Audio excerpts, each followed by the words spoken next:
नमस्कार विद्यार्थी मित्र हो. आज आपण इयत्ता 10वी विज्ञान आणि तंत्रज्ञान भाग 1 सेतू अभ्यासक्रम अंतर्गत पत्रिका पाहणार आहोत. चला तर मग पाहूयात. कृतीपत्रिका क्रमांक 9 पहा. कृतीपत्रिका क्रमांक 9 समजावून घेऊमध्ये काय दिले पहा मुलांना. आपल्याला काय काय समजावून घ्यायचं आहे या कृतीपत्रिकेतून. सेंद्रिय व असेंद्रिय संयुग कोणाला म्हणायचं हे पाहून घ्यायचं आहे, समजावून घ्यायचं आहे. त्याचप्रमाणे हायड्रोकार्बन ही संकल्पना पाहिजे. सहसंयोजी संयुगे कोणती आहेत, सहसंयोजी संयुगे कोणती आहेत, त्यांचे गुणधर्म काय आहेत, संतृप्त आणि असंतृप्त हायड्रोकार्बन म्हणजे काय, या सगळ्या संकल्पना मुलांना समजून घ्यायची, जे खूप महत्त्वाचं आहे. पहा संदर्भ काय दिलेला आहे. इयत्ता 9वीच्या प्रकरण 13व्यामध्ये कार्बन एक महत्त्वाचे मूलद्रव्य या प्रकरणामध्ये तुम्ही यासंबंधी अभ्यास केलेला होता. तोच भाग आपण इथं रिपीट करून घेतोय.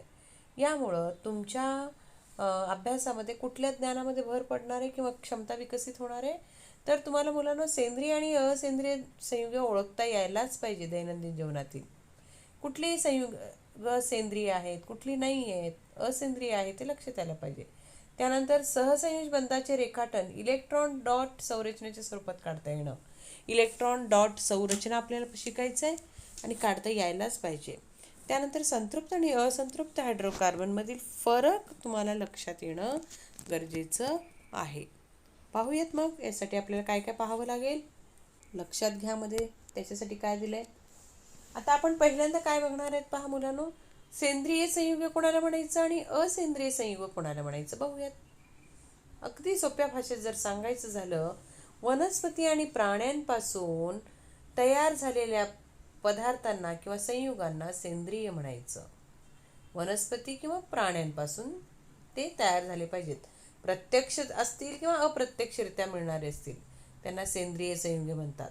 पहा, वनस्पती आणि प्राणी यांच्यापासून प्रत्यक्ष व अप्रत्यक्षपणे मिळणाऱ्या संयुगास सेंद्रिय संयुगे, ज्याला ऑर्गॅनिक कंपाऊंड्स म्हणतो. Organic compounds. ओके. त्यानंतर सेंद्रिय संयुगे लक्षात आली. आता खनिजापासून जर मिळाली तर त्या संयुगाला म्हणायचं असेंद्रिय संयुगे म्हणजे इनऑर्गॅनिक कंपाऊंड्स. ठीक आहे. आता इनऑर्गॅनिक ऑर्गॅनिक म्हणजे सेंद्रिय असेंद्रिय कसं ओळखायचं पहा. आता कागद पहा. कागद तुम्हाला माहिती आहे कशापासून मिळतो. लाकडापासून, झाडांच्या सालीपासून. मग कशामध्ये येईल, वनस्पतीपासून आलं पहा, प्लांट्सपासून आलं म्हणून तो सेंद्रियमध्ये गेला, ऑर्गॅनिकमध्ये गेला. पेट्रोल पहा, पेट्रोल हा सुद्धा पेट्रोल सुद्धा प्राण्यांच्या शरीरातून प्राणी समुद्र तळाशी गाडले गेल्यावर त्याच्यातील द्रव पदार्थ पासून पेट्रोल तयार होतो. हा मुद्दा लक्षात घ्या. जीवाश्म इंधनामध्ये आहे म्हणजे समुद्रातील प्राणी समुद्राच्या तळाशी गाडले गेल्यावर त्याच्यापासून पेट्रोल तयार होतं, म्हणजे प्राण्यांपासूनच झालं ना. पेट्रोल सुद्धा सेंद्रिय संयुग आहे, लक्षात घ्या. मेण मेण पण माहिती आहे, माशांपासून तयार केलं जातं. मधमाशांच्या पोळ्यांपासून तयार केलं जातं मेण. नैसर्गिक वायू हे सुद्धा तसंच आहे. समुद्राच्या तळाशी जेव्हा प्राणी गाडले जातात तेव्हा त्यांच्या शरीरातील वायुरूप घटक जे आहेत ते जमिनीत अडकून त्याच्यापासून नैसर्गिक वायू निर्मिती होते. साखर तर सगळ्यांनाच माहिती आहे, ऊसापासून तयार होतो म्हणजे सेंद्रिय झालं. प्रथिने, वेगवेगळे प्रथिने जे आहेत, प्रथिने सुद्धा वनस्पतीपासून पण मिळतात आणि प्राण्यांपासूनही मिळतात. प्रथिनयुक्त पदार्थ खातो की नाही आपण. वेगवेगळ्या प्रकारच्या डाळी असतील किंवा मांस असेल, दूध असेल किंवा अंडी असेल, पहा सगळे वनस्पती किंवा प्राण्यांपासून आहेत. म्हणून हे सगळे सेंद्रिय संयुग आहेत, ऑर्गॅनिक कंपाऊंड्स आहेत. मग असेंद्रिय कुणाला म्हणतात, खनिजांपासून. वनस्पती आणि प्राण्यांचा काही संबंधच नाही, तर फक्त खनिजांपासून तयार होईल. खनिजे कुठे असतात, जमिनीत. जमिनीतील खनिजांपासून तयार झालेले हे असेंद्रिय संयुग असतात. मीठ पहा, मीठ हा असेंद्रिय संयुग आहे. लोखंड सुद्धा खनिज पासून तयार झालेलं आहे. पाणी पाणी सुद्धा असेंद्रिय आहे. हायड्रोक्लोरिक आम्ल HCl ज्याला आपण म्हणतो तो सुद्धा असेंद्रिय आहे. कार्बन डायऑक्साईड असेंद्रिय. काच असेंद्रिय. इथं वनस्पती आणि प्राण्यांचा कुठलाच संबंध येत नाही पहा मुलांना. मग हे मुद्दे लक्षात घेऊन सेंद्रिय आणि असेंद्रिय आपल्याला लक्षात यायला पाहिजे. आलं लक्षात? त्याच्या पुढे जाऊयात. पहा, त्याच्या पुढे आपण बघणार आहोत सेंद्रिय असेंद्रिय नंतर हायड्रोकार्बन कोणाला म्हणायचं. हायड्रोकार्बन नावातच आहे मुलांनो. हायड्रो म्हणजे हायड्रोजन, कार्बन म्हणजे कार्बन. हायड्रोकार्बन ही संयुग जी आहेत त्यांनाच मूलभूत सेंद्रिय संयुग सुद्धा म्हणलं जातं. मूलभूत आहे. आता पहा, कुणाला म्हणायचं हायड्रोकार्बन पाहायचं मग. बहुतेक सेंद्रिय संयुगांमध्ये सेंद्रिय संयुग जी आपण पाहिली आहेत जी वनस्पती आणि प्राण्यांपासून तयार होतात त्यामध्ये कार्बनसोबत हायड्रोजन हे मूलद्रव्य समाविष्ट असतं. ही मूलद्रव्ये मूळ संयुग म्हणून सुद्धा गणली जातात आणि यांनाच म्हणतात हायड्रोकार्बन. थोडक्यात जर सांगायचं झालं, अशी सेंद्रिय संयुगे ज्यामध्ये हायड्रोजन आणि कार्बन हेच घटक असतात त्यांना म्हणायचं हायड्रोकार्बन. आलं लक्षात? हायड्रोकार्बनची व्याख्या लक्षात आली? ज्या सेंद्रिय संयुगामध्ये कार्बनसोबत हायड्रोजन हे मूलद्रव्य समाविष्ट असते त्याला म्हणायचं हायड्रोकार्बन. नावातच आहे, हायड्रोजनसोबत कार्बन असायला पाहिजे. ठीक आहे. आता कार्बनची तर ओळख सगळ्यांनाच आहे. कार्बनचं अणुअंक किती आहे? 6 ना. कार्बनचा अणुअंक 6 आहे. इलेक्ट्रॉन स्वरूपण किती होईल? 2, 4. पहिल्या कक्षेमध्ये 2, दुसऱ्या कक्षेमध्ये 4. हो की नाही? मग आता मला सांगा, शेवटच्या कक्षेमध्ये किती आहेत त्याचे? 2 आणि 4 ना. शेवटच्या कक्षेमध्ये 4 आहे. अष्टक स्थिती प्राप्त करण्यासाठी तो काय करतो? जवळच्या मूलद्रव्याकडून 4 इलेक्ट्रॉन घेतो. 4 इलेक्ट्रॉन तो घेऊन निष्क्रिय वायू म्हणजे निऑन वायूचा अष्टक स्थिती प्राप्त करतो. म्हणून त्याची संयोजी किती? 4 आहे आपण म्हणतो. हो की नाही? हे सगळ्या गोष्टी आपण पाहिलेल्या आहेत. हा 4 इलेक्ट्रॉन बाह्यतम कक्षेत आहे, ह्याला अजून 4 इलेक्ट्रॉन मिळाले तर तो स्थिर होणार आहे, अष्टक स्थिती प्राप्त करणार आहे. मग 4 इलेक्ट्रॉन तो घेत असतो म्हणून त्याची संयोजी 4 म्हणतो. मग इलेक्ट्रॉन आता घेतो देतो ही गोष्ट लक्षात घ्या. मग हा इलेक्ट्रॉन कुणाकडनं घेत असेल 4? तर हा काय करतो? भागीदारी करून हायड्रोजन करून घेत असतो. काय करतो? भागीदारी करून हायड्रोजनकडून 4 इलेक्ट्रॉन घेतो. आता एकदम तर 4 इलेक्ट्रॉन त्याला कोण देणार नाहीत, तर तो काय करतो? 4 हायड्रोजनला भागीदारी करून घेतो. आणि प्रत्येक हायड्रोजनकडे 1-1 इलेक्ट्रॉन आहेच आहे. त्याची माहिती आहे तुम्हाला. हायड्रोजनचा अणुअंक 1 आहे की नाही? हायड्रोजनचा अणुअंक 1 आहे म्हणून त्याच्या कक्षेत एकच इलेक्ट्रॉन आहे पहिल्या कक्षेत. हाच 1 इलेक्ट्रॉन त्याच्या भागीदारीकडं जातो. म्हणून कार्बनचं आणि हायड्रोजनचं खूप छान जमतं मुलांनो. हे लक्षात घ्या. का जमतं लक्षात आलं? कारण ह्याला 4ची गरज आहे. 4 हायड्रोजन त्याच्यासोबत घेतलं की त्याचं काम संपून गेलं. अशा पद्धतीनं इलेक्ट्रॉनचं काय झालं? इथं भागीदारी झाली. ठीक आहे? पार्टनरशिप झाली आणि त्यामुळे तिथं बंध तयार झाला आणि तो बंध म्हणजे सहसंयोजी बंध. लक्षात घ्या. जेव्हा भागीदारी होऊन बंध तयार होतात तेव्हा त्याला म्हणायचं सहसंयोज बंध, ज्याला इंग्लिशमध्ये म्हणतात कोव्हॅलेंट बॉन्ड. ठीक आहे? आणि आता काही काही वेळेस इलेक्ट्रॉन पूर्णतः दिले पण जातात. आयनिक बॉन्ड म्हणतात त्याला. म्हणजे आयन्स निर्मिती होते, धन ऋण असे आयन्स तयार होतात. ठीक आहे? तर इथं इलेक्ट्रॉनची भागीदारी झाल्यावर कोव्हॅलेंट बॉन्ड म्हणजे सहसंयोज बंध तयार होतील आणि भागीदारी करून 4 बंध तयार होऊन तिथं काय तयार होईल? कार्बनसोबत 4 हायड्रोजन आल्यामुळे मिथेन रेणू तयार होतो. आपण बघणार आहे. आणि इलेक्ट्रॉनची भागीदारी करून झालेल्या या रेणूलाच आपण म्हणणार आहे सहसंयोजी संयुग. पहा आता मिथेनचं रेणूसूत्र पहा. रचनासूत्र कसं आहे? इलेक्ट्रॉन डॉट सूत्र कसं आहे पहा. मिथेन सगळ्यात लहान मूळ हायड्रोकार्बन म्हणजे ज्याच्यामध्ये कार्बन 1 असतो. कार्बन किती असतो? 1. आणि हायड्रोजन किती येणारो? 4.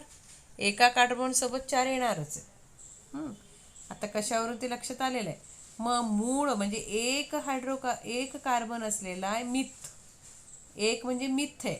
इथ म्हणजे 2 कार्बन असणार आहे. 2 इथ झालं. 3 ला प्रोप. 4 कार्बन असतील ब्यूट. 5 असेल पेंट. असं हे लिहायची पद्धत आहे मुलांनो. लक्षात घ्या.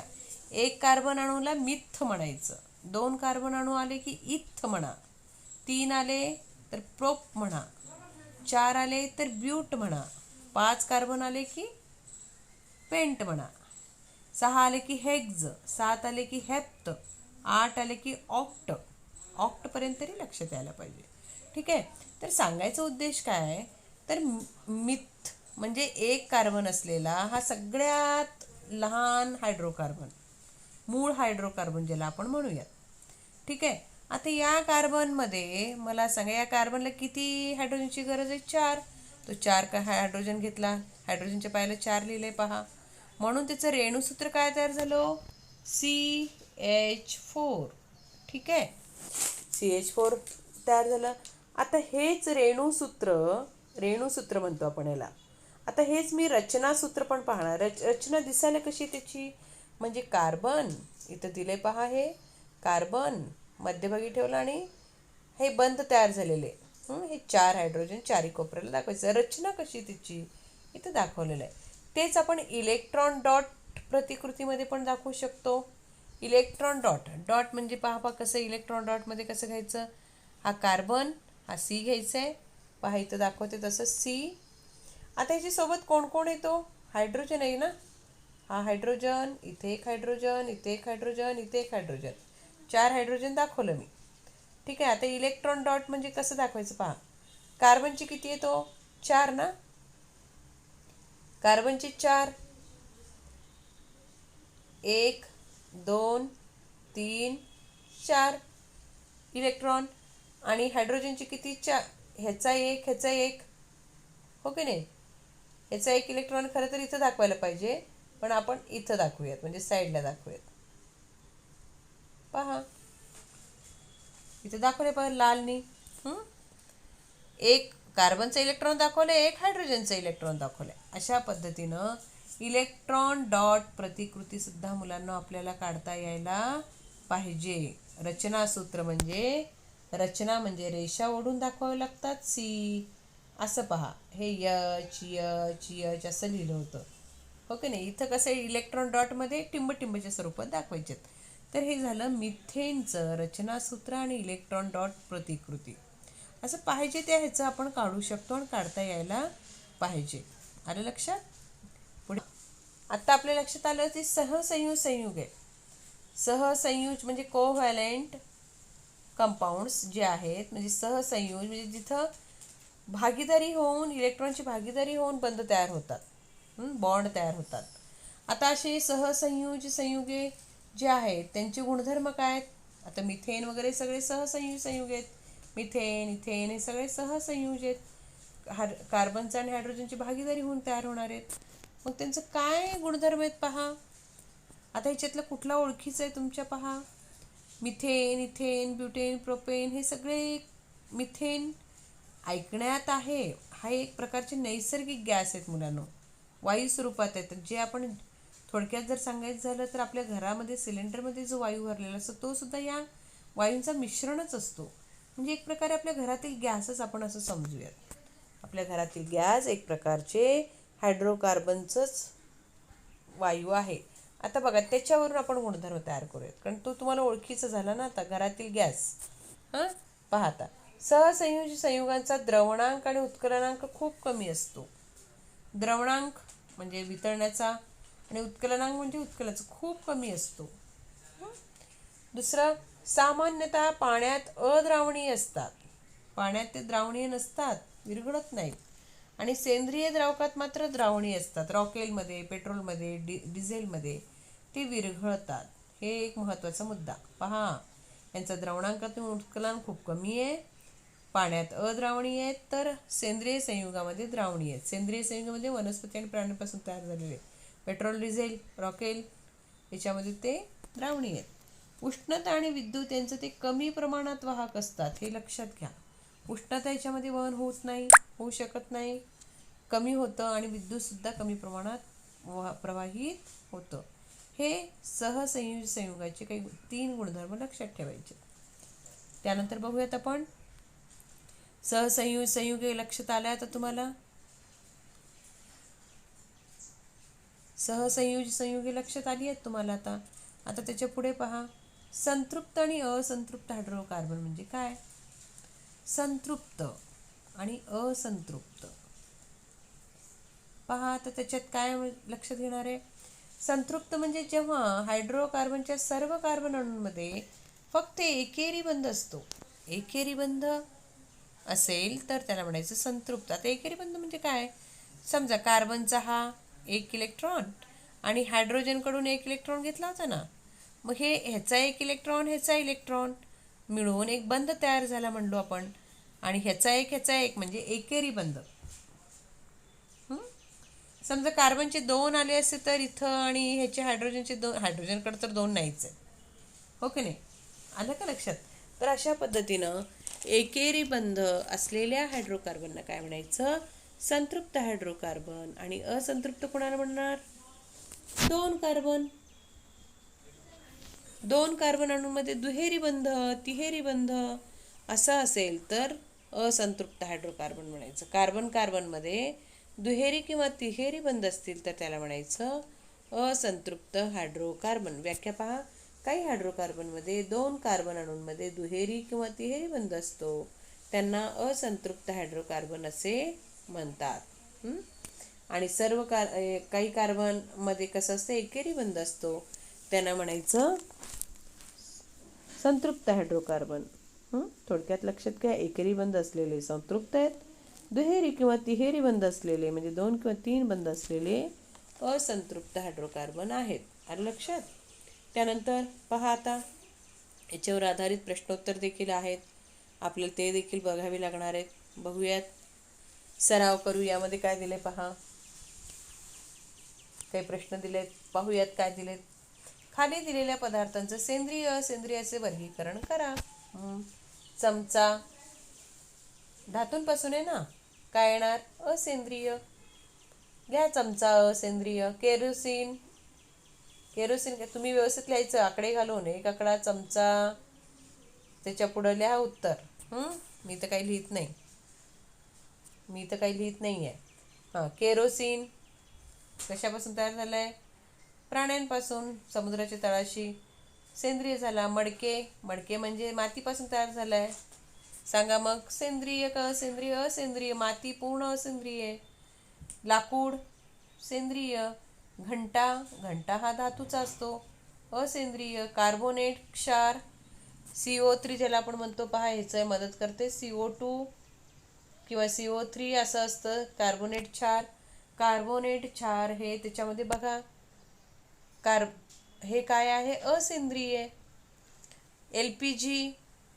LPG जे आपण घरगुती सिलेंडर, मी मगाशी सांगितलं की नैसर्गिक वायू आहे त्याच्यामध्ये, काय येणार? ते सेंद्रिय. DNA आपल्या शरीरामध्ये जे पेशी आहेत त्या पेशींमध्ये केंद्रक असतात, केंद्रकांमध्ये जनुक असतात. ते जनुक कशापासून बनलेले म्हणजे गुणसूत्रे कशापासून बनलेले? DNA पासून. तर ही डीएनएचं स्ट्रक्चर पण शिकलोय आपण.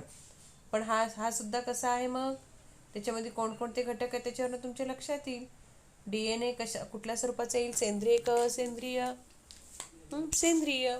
म्हणजे लक्षात घ्या की आपल्याला सेंद्रिय असेंद्रिय पटकन ओळखता यायला पाहिजे.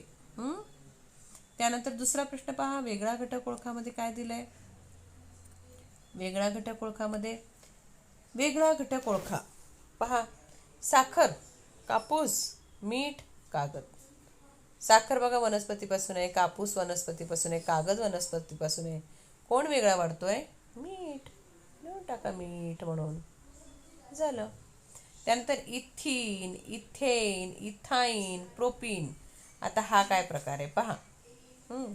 मी मगाशीच सांगितलं तुम्हाला, एकेरी बंध असलेले संतृप्त जे असतात त्यांना एकेरी बंधवाल्यांना आपण एन म्हणून उच्चारतो. इथेन, एन उच्चार आहे पहा. दुहेरी बंध आलं तर त्याला ईन असं उच्चार करतात, आणि तिहेरी बंध आले की आईन असे उच्चार करतात. एकेरी एन, दुहेरी बंध असेल तर ईन, आणि तिहेरी बंध असेल तर आईन. आता पहा, इथ म्हणजे 2 ना, इथ म्हणजे 2 कार्बन. इथेन म्हणजे 2 कार्बन असलेला आहे. इथीन 2 कार्बन असलेला परंतु कुठला बंध? दुहेरी बंध असलेला आहे. इथाईन 2 कार्बन असलेला परंतु 3 बंध असलेला आहे. तिहेरी बंधच आहे. राहिलं कोण? प्रोपीन. नावामध्येच निघतं काय होईल तर प्रोपीन,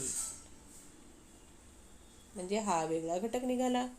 पुढे पहा, मिथेन, इथेन, इथीन, प्रोपेन. उच्चारानुसार बघावं लागेल. इथं मिथेन 1 कार्बन अणू असलेला आहे. इथेन 2 कार्बन असलेला एकेरी बंधवाला एन आहे ना. प्रोपेन पहा, प्रोपेन एन आहे, एकेरी बंध असलेला आहे. ईन असलेला पहा, इथीन. ईन म्हणजे दुहेरी बंधवाला, हा इथीन आहे. म्हणून वेगळं काय येणार? इथीन. लक्षात घ्या मुलांनो, उच्चारावरून. एन असेल तर एकेरी बंध आहेत. ईन दुहेरी बंध असलेल्यानं लावलं जातं. आईन तिहेरी बंध असलेल्यानं लावलं जातं आणि उच्चारलं जातं. अशा प्रकारे तुम्ही ओळखता पण यायला पाहिजे. त्यानंतर पुढे पहा, खाली दिलेल्या रचनासूत्राचं निरीक्षण करून ते कोणत्या प्रकारचे हायड्रोकार्बन हे ओळखा म्हणले. रचनासूत्र दिले पहा. आपण रचनासूत्र शिकले, रेषेच्या स्वरूपात देऊन आपण काढू शकतो ना. आपण मिथेनचं काढलं होतं बघा असं रेषा देऊन. तर कोणत्या प्रकारचा हायड्रोकार्बन हे ओळखा म्हणले. ओळखता यायला पाहिजे मुलांनो. कशावरून ओळखता तो? कार्बनच्या संख्येवरून ओळखायचंय. इथ, मिथ अशावरून ओळखायचं. सांगा आता पहिल्यामध्ये बघा, किती कार्बन आहेत मोजा? 2 कार्बन आहेत. मग काय आला हो हा? मिथ म्हणजे 1 कार्बन आहे, इथ म्हणजे 2. इथ येणार, इथ. हायड्रोजन किती आहेत पहा? हायड्रोजन किती आहेत पहा? या कार्बनची 3 आणि या कार्बनला 3, किती झाले? 6. म्हणजे काय झाला माहितीये का? C2H6 असा झालाय ना हा रेणूसूत्राचा. मग ते एकेरी बंध आहे पहा. इथं बंधकडे लक्ष द्या नाव देताना. म्हणून काय येणार इथं? इथेन. एकेरी बंध असल्यामुळे इथेन. ठीक आहे. इकडं पहा, कार्बन कार्बन कार्बन 3 आहेत पहा. आणि त्यांच्यामध्ये कुठला बंध दिसतोय पहा? दुहेरी बंध दिसतोय. दुहेरी बंध म्हणून काय येणार? हे 3 कार्बन असलेले आहेत. 3 कार्बन अणू म्हणजे काय येणार? प्रोप. हो की नाही? सांगा. दुहेरी बंधला प्रोपीन. ईन लावायचं ना. प्रोपीन. इथं पहा आता या उदाहरणामध्ये कार्बन कार्बन मध्ये कुठला बंध आहे बघा? तिहेरी बंध आहेत पहा. तिहेरी आहे म्हणजे आईन लावणार आहे. किती कार्बन आहेत? 4 आहेत. म्हणून मी काय लिहिणार? 4 कार्बन अणूचं ब्यूट ना, ब्यूटाईन. आलं लक्षात? पुढे इथं पहा, कार्बन कार्बन कार्बन मध्ये सगळे एकेरी बंध आहेत. आता किती कार्बन आहेत पहा? 1 2 3 4 5. पेंट आहे. मग काय लिहू? पेंटेन. एकेरी आहे ना, एकेरी असल्यामुळे एन लावलं. पेंटेन. ॲक्च्युली सायक्लोपेंटेन सुद्धा म्हणतात त्याला. सायक्लो म्हणजे सायकल सारखा झालाय तो, चक्रीय झालाय ना. अशा पद्धतीने मुलांनो, एकेरी बंध असेल तर एन लावा, दुहेरी बंध असेल तर ईन लावा, तिहेरी बंधला आईन लावा आणि ते दुरुस्ती करा. इथं 5वा प्रश्न काय म्हणलंय?